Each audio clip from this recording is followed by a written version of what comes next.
मुंबईहून पुण्याकडे येत असताना महाराष्ट्र नवनिर्माण सेनेचे नेते दिलीप धोत्रे यांच्या कारला पहाटेच्या सुमारास एका भरधाव कंटेनरने जोरदार धडक दिल्याने अपघात झाला।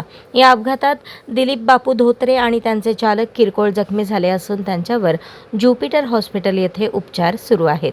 डॉक्टरांनी दिलेल्या माहितीनुसार त्यांच्या हाताला व पायाला दुखापत झाली असून त्यांच्यावर शस्त्रक्रिया करण्यात येणार आहे। सध्या त्यांची प्रकृती स्थिर असल्याचे सांगण्यात आले।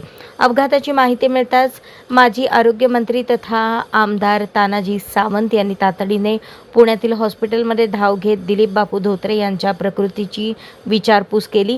यावेळी मनसेचे जिल्हाध्यक्ष विनायक महिंद्रकर, प्रशांत गिड्डे, शहराध्यक्ष जैनुद्दीन शेख, संतोष कुमार घोडके, शशांक तिकोणे यांच्यासह सोलापूर जिल्हा आणि पंढरपूर तालुक्यातील अनेक पदाधिकारी व कार्यकर्त्यांनी हॉस्पिटलमध्ये गर्दी करत धोत्रे यांना धीर दिला।